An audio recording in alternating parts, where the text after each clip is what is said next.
Everyone, आज 27 दिसंबर को हमारे देश में गुरु गोविंद सिंह जी की जयंती मनाई जाती है। गुरु गोविंद सिंह जी की शिक्षाओं को स्मरण करने के लिए यह जयंती मनाई जाती है कि किस तरह से वो मानवता के लिए सम्मान, साहस और निडरता के लिए अपने जीवन को भी बलिदान कर देते हैं। उन्होंने मानवता और धर्म के लिए अपना जीवन समर्पण कर दिया। उनका जन्म 1666 में हुआ था। उनके पिता की मृत्यु 1675 में गुरु तेग बहादुर जी की शहादत के बाद उन्हें छोटी उम्र में ही गुरु की पदवी मिल गई थी और उन्होंने गुरु के पद को अच्छी तरह से संभाला और वो जान गए थे और साहस निडरता के साथ उस पद को संभाला और उन्होंने धर्म और मानवता के लिए अपना जीवन समर्पित कर दिया। आज के दिन गुरुद्वारों में लंगर लगाए जाते हैं। गरीब लोगों को भोजन, दवाइयाँ और कपड़े फ्री में बांटे जाते हैं। उनकी सेवा उनको मानते हुए, उनकी शिक्षाओं को याद करते हुए आज भी लोग गुरुद्वारे में उन शिक्षाओं को स्मरण करते हैं और उनका अनुसरण भी करते हैं। देश विदेशों में गुरुद्वारों में आज लंगर लगाए जाते हैं। आज के दिन कीर्तन किए जाते हैं। उनकी जो फेरियां लगाई जाती हैं, प्रभात फेरियां लगाई जाती हैं, उनकी झांकियां निकाली जाती हैं और आज के दिन कई जगह छुट्टियां रहती हैं। स्कूल कॉलेजों की छुट्टी की जाती है, उनको अवकाश दिया जाता है क्योंकि आज के दिन गुरुद्वारों में बहुत अधिक भीड़ होती है। लोग उनको मानते हैं, उनके दर्शन करने के लिए जाते हैं। तो आज के दिन बहुत ज़्यादा भीड़ होती है। तो कई जगह पर कुछ ऐसी जगह हैं जहाँ सरकारी अवकाश आज के दिन दिया जाता है। 2025 में उनकी 359वीं 359वीं जयंती मनाई जा रही है। उनकी जयंती के अवसर पर आज हम बच्चों को डेट एंड डे बताएंगे। पहले what's the date today 27 December and what's the day today Saturday. So Saturday is an activity day. बच्चों को हम बताएंगे कि सैटरडे को एक्टिविटी, बच्चे खुश होते हैं। सैटरडे को हम बच्चों को एक्टिविटी करवाते हैं। तो एक्टिविटी में हम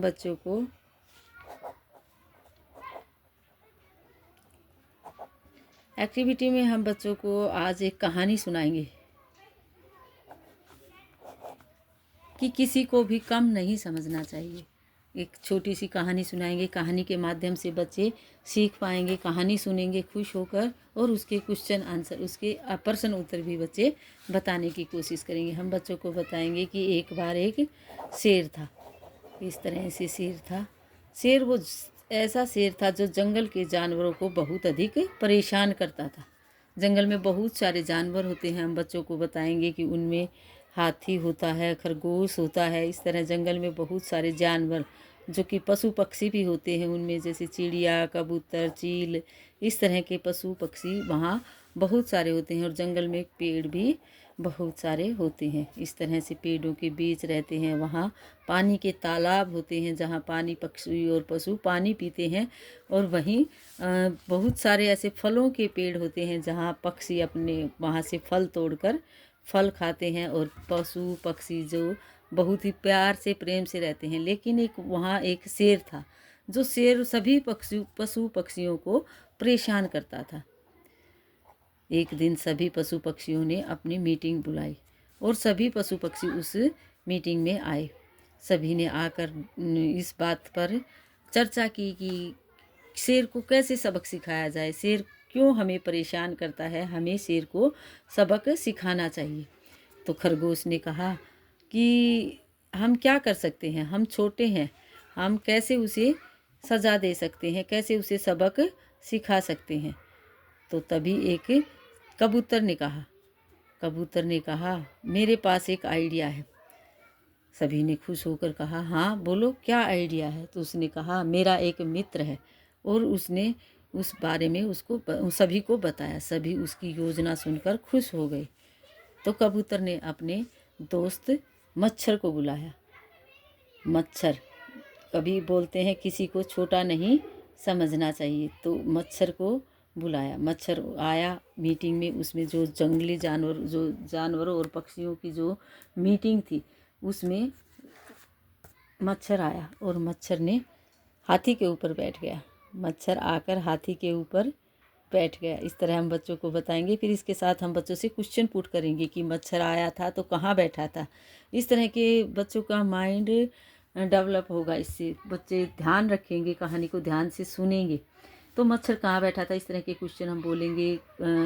किसका दोस्त था मच्छर, कौन परेशान करता था, ये सब क्वेश्चन हम नर्सरी क्लास के बच्चों से पूछेंगे तो वो इस तरह कहानी के माध्यम से सीख पाएंगे। मच्छर ने कहा, बताओ। सभी ने अपनी समस्या बताई कि शेर हमें बहुत परेशान करता है। तो मच्छर ने कहा, ठीक है, मैं कोई योजना बनाता हूँ। फिर मच्छर ने अपने सभी दोस्तों के साथ, जो मच्छर थे उसके दोस्त, बहुत सारे मच्छर थे, मच्छरों के साथ एक योजना बनाई और वो वापस जंगली जानवरों के पास, उन पशु पक्षियों के पास आया और बोला, मेरे पास एक योजना है।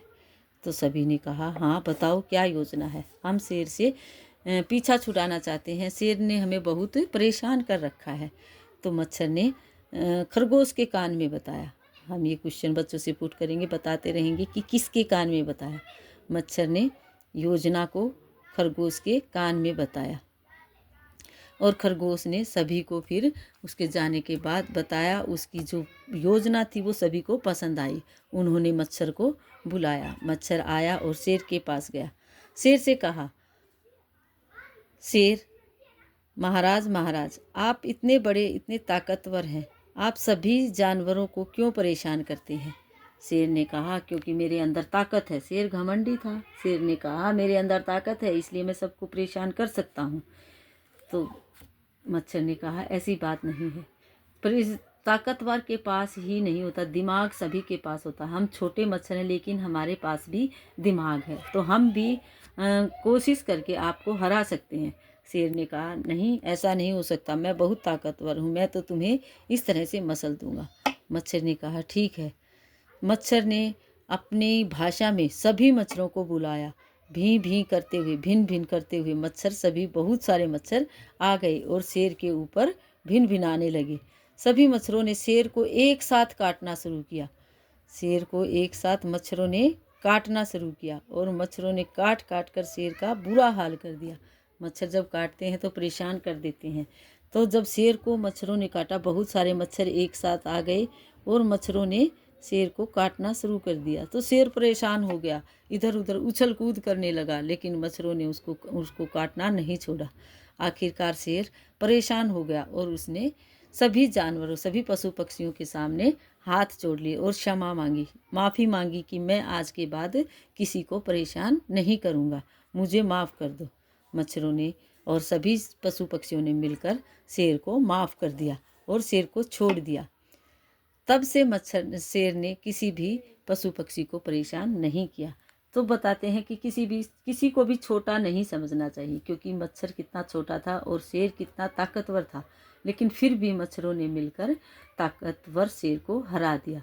इसलिए कहा जाता है, किसी को भी छोटा नहीं समझना चाहिए, किसी को कम नहीं समझना चाहिए। इस तरह हम बच्चों को बताएंगे। अब इस तरह कहानी सुनाने के बाद हम बच्चों से क्वेश्चन पुट करेंगे, क्योंकि इसके साथ बच्चों को याद रखना भी ज़रूरी है, सीखना, उसको समझना ज़रूरी है। तो इस कहानी के हम बच्चों से क्वेश्चन पुट करेंगे कि कहानी में बहुत सारे पशु पक्षी कहाँ रहते थे। बच्चे बताएंगे, जंगल में। पशु पक्षी कहाँ रहते थे। हर कहानी के साथ हम क्वेश्चन आंसर बनाते हैं, जिसमें प्रश्न उत्तर हिंदी हो या इंग्लिश की कहानी हो, क्वेश्चन अपने आप बनाकर आंसर बच्चे बना देने की कोशिश करते हैं। इसमें जैसे हिंदी की कहानी है हमारे पास, तो इसकी कहानी के प्रश्न भी हम पूछेंगे। पूछा, जंगल में रहते थे पशु पक्षी, कौन परेशान करता था पशु पक्षियों को। छोटे बच्चे हैं, नर्सरी क्लास के सभी बच्चे, सभी को याद हो जाता है कि शेर, कौन परेशान करता था, शेर। तो शेर को किसने हराया, मच्छरों ने। मच्छर किसका दोस्त था, मच्छर कबूतर का दोस्त था। इस तरह से बच्चे आंसर देंगे। और क्या शेर हार गया, तो बच्चे बताएंगे हाँ, खुश होकर बताएंगे कि इतना बड़ा ताकतवर शेर भी मच्छरों के कारण हार गया। इसलिए क्या हमें किसी को छोटा या कम समझना चाहिए। बच्चे बोलेंगे नहीं, सभी के अंदर दिमाग होता है, ताकत होती है।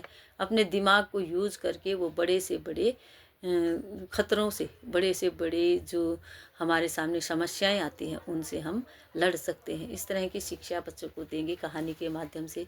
आज का वर्क हमारा यही रहेगा। इसके अंदर और भी क्वेश्चन बन सकते हैं, जैसे हाथी था तो हाथी के कितने पैर होते हैं, कितने कान होते हैं।